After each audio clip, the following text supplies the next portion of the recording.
بسم اللہ الرحمن الرحیم. آج تقریباً 6-7 مہینے بعد پھر آپ سے ملاقات ہو رہی ہے اور میں بڑا مشکور ہوں اپنے بھائیوں کا جو ہمیشہ یہاں تشریف لاتے ہیں. اور ہوتا ان کے ساتھ بھی وہی ہے جو ہمارے ساتھ ہوتا ہے کہ آتے ہیں یہاں بیٹھے رہتے ہیں, پھر تاریخ ملتی ہے کہ فلانے دن آ جائیں. تو آپ کی مہربانی ہمیشہ رہی ہے. بہرحال یہ نیب کے معاملات بار بار پہلے بھی ذکر کرتے رہے ہیں, آج بھی بات کرنی پڑے گی کہ یہ ادارہ وہ ادارہ ہے جو جس نے اس ملک کو مفلوج کیا ہوا ہے. اور آپ یہ دیکھ لیں کہ آج یہ 5واں سال ہے یہ کیس چل رہا ہے. اس عدالت میں ہم آتے ہیں اور یہاں کچھ بھی نہیں ہوتا. اور میں بار بار یہ کہتا ہوں کہ ان عدالتوں میں کیمرے لگائیں اور پاکستان کے عوام کو دکھائیں کہ جو ناانصافی ان عدالتوں میں ہوتی ہے اس کی کوئی نظیر کسی بھی عدالتی تاریخ میں نہیں ہے. آپ یہاں ابھی اندر جائیں, آپ کو سینئر افسران حکومت کے ملیں گے, کاروباری حضرات ملیں گے جو 5-5, 8-8, 10-10 سال سے یہاں پر انصاف کے تلاش میں بیٹھے ہیں. بس تاریخیں لگتی ہیں اور معاملہ ختم ہو جاتا ہے. پچھلی حکومت نے 5 ترامیم کی. حالانکہ ترمیم ایک چاہیے تھی کہ اس جو نیب کا آرڈیننس ہے اس کو ریپیل کیا جائے, اس کو ختم کیا جائے, لیکن انہوں نے 5 ترامیم کی. اور پچھلے چیف جسٹس صاحب جاتے جاتے آخری ہفتے کے اندر ان ترامیم کو رد کر کے چلے گئے. یعنی جو پارلیمان نے قانون بنایا تھا, چیف جسٹس صاحب نے بینچ اپنی مرضی کا بٹھایا اور کہا کہ یہ اب ملک کا قانون نہیں ہے. میں نے کبھی بھی یہ پٹیشن فائل نہیں کی کسی عدالت میں کہ ہمیں کسی ترمیم کے تحت ریلیف ملے. میں پہلے بھی یہ کہتا تھا کہ آپ ان کیسوں کو چلائیں. اس عدالت میں جو کیس لگا ہے وہ کیس یہ ہے کہ پی ایس او کے M D, Pakistan State Oil کے ایم ڈی لگائے گئے اور وہ غلط لگائے گئے. تو اب ہم انتظار کر رہے ہیں کہ کوئی آدمی آ کر عدالت میں یہ کہے کہ کیا غلطی ہم سے ہوئی ہے. 4 ہم حضرات ہیں اور پچھلے یہ 5واں سال ہے کہ ہم ان عدالتوں میں پھر رہے ہیں. تو انصاف کا تقاضا کہاں گیا, انصاف کہاں گیا, یہ آج کسی کو نظر نہیں آتا. یہ بد نصیبی ہے. اور جب آج کے افسران ان افسران کی حالت دیکھتے ہیں تو کوئی شخص بھی کام کرنے کو تیار نہیں ہے. اس بات کا کسی کو احساس نہیں ہے. بہت سے جج جب یہ کیس چل رہا تھا ان عدالتوں سے ریٹائر ہو کے چلے گئے, کوئی ٹرانسفر ہو گئے, کیس وہیں پڑے ہیں. تو میرا سوال یہ ہے کہ ہم صرف یہ کہتے ہیں کہ ان کیسوں کو چلائیں, پاکستان کے عوام کو دکھائیں یہاں پر کون سی کرپشن ہوئی ہے, کون سا غلط کام ہوا ہے. ہمیں بار بار عدالت میں کہا جاتا ہے کہ اس کیس میں کرپشن کوئی نہیں ہے. تو پھر ہوا کیا ہے, ہمیں یہ بتا دیں. یہ آج تک کوئی بتا نہیں سکا کہ ان کیسوں کی حقیقت کیا ہے. اور یہ بد نصیبی ہے کہ آج نیب جیسا ادارہ ملک کے اندر موجود ہے جس کا مقصد صرف سیاست کو توڑنے اور جوڑنے کا کام ہے اور کچھ نہیں ہے. کہ کسی طرح سیاستدانوں کو دباؤ میں رکھا جائے اور جب بھی ضرورت پڑے تو یہ کیس ان کے خلاف استعمال کیے جائیں. یہ بد نصیبی ہے, یہ ملک کی بد نصیبی ہے کہ جب آپ ان لوگوں کو جو اس ملک کے اعلیٰ عہدوں پر رہے ہوں ان کو انصاف نہ دے پائیں تو پھر عام آدمی انصاف کی کیا توقع رکھے گا. یہ معاملہ ذرا میں امید کرتا ہوں کہ موجودہ چیف جسٹس کا نوٹس لیں گے. نیب کے چیئرمین بھی نئے ہیں, وہ نوٹس لیں اور ان کے اختیار میں ہے کہ ان کیسوں کو یا پروسیکیوٹ کریں, یہاں پر وٹنسز آئیں بات کریں, یا ان کیسوں کو ختم کریں.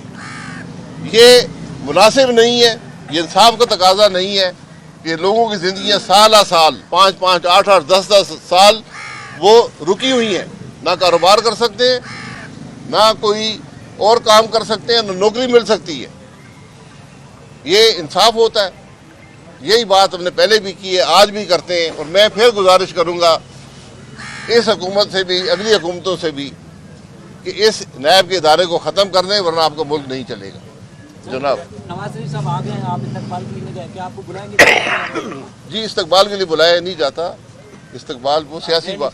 جی آپ گئے نہیں استقبال کے لیے؟ نہیں, میں وہاں نہیں تھا جناب. یہ بتائیں سر, آپ تو عوامی آدمی, جی عوامی اجتماعات میں رہنے سے آپ خوشی دیکھتے ہیں, تو یہ بڑا اجتماع ہوا ہے, اس میں آپ جو نئی इज्तिमा इतना बड़ा अच्छा नहीं लगा? नहीं। मियां साहब की आमद अच्छी नहीं मेरे भाई, इज्तिमा में जाना ज़रूरी नहीं होता, हर इज्तिमा में जाना।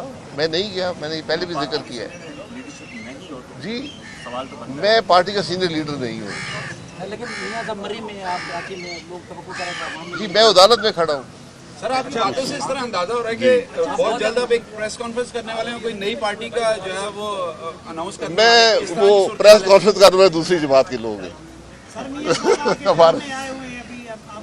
जी, जब हुक्म फरमाएंगे जी। अच्छा ये बताएं सर, अगली जो फैसला है मिलिट्री कोर्ट को खत्म कर दिया गया है, तो आप इत्तेफाक करते हैं सुप्रीम कोर्ट के इस फैसले के साथ? मैं पहले कहता रहा हूँ कि कोई स्टैंडिंग मिलिट्री कोर्ट नहीं है, कम से कम मेरी नॉलेज में नहीं है। हो सकता है ख्वाजा नवीद साहब बता दें को है या नहीं है। मिलिट्री में कोर्ट मार्शल होता है, एक समरी कोर्ट बनाया जाता है, वो कोर्ट मार्शल करता है। उसमें कुछ जुरिस्डिक्शंस हैं जहाँ पर सिविलियन अगर मुलव्वस हो किसी ऐसे मामले में किसी फौजी अफसर के साथ, तो उसका आप कर सकते हैं, उसको वहाँ पर ट्रायल कर सकते हैं, और माजी में हुए भी हैं।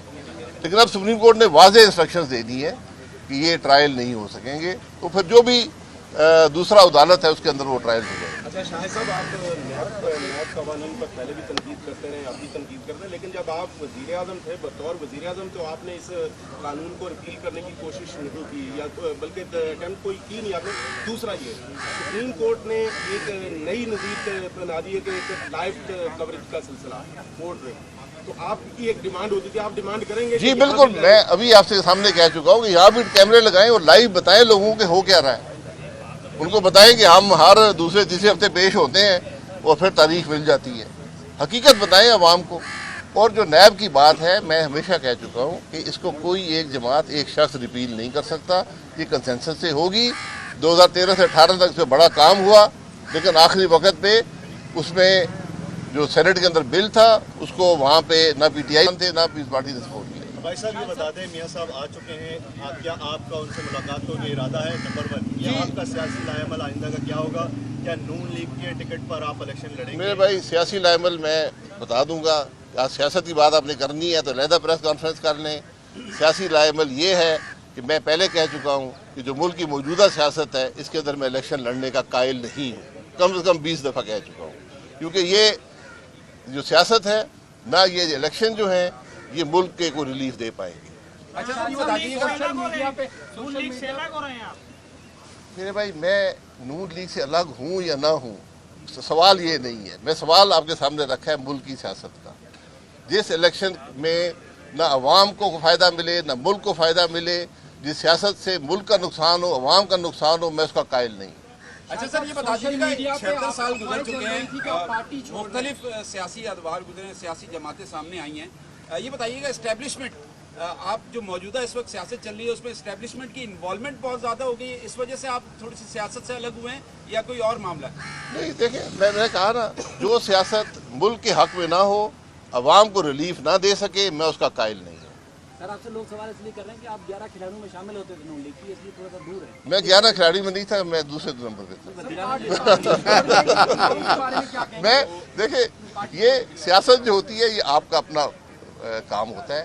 मैं हमेशा सियासत को जिम्मेदारी समझा है और उसी को इस तरह काम किया है। जब मैं जिम्मेदारी पूरी ना कर सकूं, जब मैं जिस बात का कायल ना हूं, उसमें मैं हिस्सा नहीं लेता। भाई साहब ये सवाल बार बार इसलिए आ रहा कि एक री इमेजिनिंग पाकिस्तान का एक गलगला उठा, पूरे पाकिस्तान में आप लोगों ने सेमिनार्स किए, फिर अचानक नई पार्टी का शोर शुरू हो गया, फिर अचानक पता चला जी आप मियां साहब से मुलाकात के लिए लंदन पहुंच गए, उसके बाद डाएं फिश। ये आपकी एक सोच है। री इमेजिनिंग पाकिस्तान इसलिए था कि जगाया जाए इन जमातों को, कि जागे और मुल्क के हालात को देखें कि मुल्क कहाँ पर है। आज बदकिस्मती ये है, आप मुझे एक सियासी लीडर का बयान दिखा दें जिसने मुल्क की बात की हो, जिसने अवाम की तकलीफ की बात की हो, उसके हल की बात की हो। आज बात सिर्फ होती है इक़्तिदार की, इक़्तिदार में कैसे आएंगे, हर कीमत पर आएंगे। ये सियासत का मैं कम से कम कायल नहीं। अच्छा सर, जो हो गई बात। आप जब तकरीरें नहीं सुनते किसी की, तो आपको कैसे पता कौन सा सियासतदान क्या कहता है? आपसे पता चल जाता है। सर ये आज़ादी की बात करते हैं, आज़ादी सियासत भी है इस मुल्क में? आज़ादी सहाफ़त है। आज़ादी सियासत जितनी आज़ादी सहाफ़त है इतनी आज़ादी सियासत है। अच्छा, ये चीज़ें बेहद जुड़ी होती है। मौसम तब्दील हो रहा है मुल्क का, कुछ सियासी मौसम की तब्दीली नजर आ रही है आपको बतौर एक सीनियर मैंने कहा सियासी मौसम की तब्दीली से क्या होगा, क्या मुल्क के मसाइल हल होंगे? मुझे वो तब्दीली चाहिए जिससे मुल्क के मसाइल हल हो, जिससे अवाम को रिलीफ मिले, ये मुल्क तरक्की करे। आप सब हजरात अपने हालात देखें कि आप आज के हालात क्या आपके बेहतर है। आज आप आम आदमी से सड़क पर पूछें, आपको पता चल जाएगा मुल्क के हालात क्या हैं। इसको हल करने के लिए कोई कोशिश हो रही है? मुझे तो नजर नहीं आती। नहीं, आप वज़ीर-ए-आज़म रहे तो आप बताएं, कोई हल बता रहे हैं। मैंने री-इमेजिनिंग पाकिस्तान में हर रोज हल बताया है। जब तक आप आइन और कानून के मुताबिक सियासत नहीं चलेगी, मुल्क के निज़ाम नहीं चलेगा, रिफॉर्म्स नहीं होंगे, आपका मुल्क आगे नहीं बढ़ेगा। अच्छा सर, ये बताइए, मैं बार बार ये कहता हूँ, ये नैब रहेगा तो मुल्क नहीं चलेगा। बताइए, नवाज शरीफ साहब ने दावा किया है कि अब हम आगे हैं, सियासत में चेंज भी आएगी और ये मुल्क तरक्की भी करेगा, बहुत सी नई पॉलिसीज जो है वो अपने साथ लेके आए। आप ये ठीक बात है, कह रहा हूं, पॉलिसीज आए, अवाम के सामने आए, उनको हल